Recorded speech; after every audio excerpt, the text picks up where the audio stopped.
ಎಲ್ರಿಗೂ ನಮಸ್ತೆ. ಎಲ್ಲರಿಗೂ ಭೀಮನ ಅಮಾವಾಸ್ಯೆಯ ಶುಭಾಶಯಗಳು. ಇವತ್ತು ನಮ್ಮ ಮನೆಯಲ್ಲಿ ಭೀಮನ ಅಮಾವಾಸ್ಯೆ ಸ್ಪೆಷಲ್ ಏನೆಲ್ಲ ಅಡುಗೆ ಮಾಡಿದೀನಿ ಅಂತ ಬನ್ನಿ ನೋಡೋಣ. ಫಸ್ಟ್ಗೆ ಕ್ಯಾರೆಟ್, ಬೀನ್ಸು ಮತ್ತೆ ಕೋಸಿಂದು ಪಲ್ಯ, ಮತ್ತೆ ಇದು ಸೊಪ್ಪಿನ ಪಲ್ಯ, ಕಿರಿಕಿರೆ ಸೊಪ್ಪು ಹಾಕಿ ಮಾಡಿರೋದು, ಮತ್ತೆ ಇದು ಅಳಸಂಡೆ ಕಾಳು ಕೂಟು, ಆಮೇಲೆ ಕಡಲೆಬೇಳೆ ವಡೆ ಮಾಡಿದ್ದೀನಿ.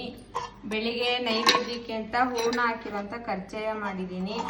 ಮತ್ತು ಹೆಸರು ಬೇಳೆ ಪಾಯಸ, ರಸಮ್ಮು, ಸೂಪರಾಗಿ ಮೆಣಸು ಜೀರಿಗೆ ಎಲ್ಲ ಹಾಕಿ ಮಾಡಿದ್ದೀನಿ. ಆಮೇಲೆ ಬಿಸಿ ಬಿಸಿ ಅನ್ನ, ಮತ್ತು ನುಗ್ಗೆಕಾಯಿ ಬದನೆಕಾಯಿ ಹಾಕಿರೋಂಥ ಸೂಪರಾಗಿರೋಂಥ ಸಾಂಬಾರು ಮತ್ತು ಹಪ್ಪಳ. ಈ ಅಮಾವಾಸ್ಯೆ ಅಂತಲ್ಲ, ನಮ್ಮ ಮನೆಯಲ್ಲಿ ಪ್ರತಿ ಅಮಾವಾಸ್ಯೆಲೂ ಇಷ್ಟೇ ಅಡುಗೆ ಇರುತ್ತೆ, ವೆರೈಟೀಸ್ ಇರುತ್ತೆ. ಇವತ್ತು ಎಕ್ಸ್ಟ್ರಾ ಅಂತ ಕರ್ಜಿಕಾಯಿ ಒಂದೇನೆ. ಸೊ ಇವತ್ತು ನಮ್ಮ ಮನೆ ಅಡುಗೆ ಹೀಗಿದೆ. ಸೊ ಬನ್ನಿ ಎಲ್ಲರೂ ಊಟ ಮಾಡೋಣ.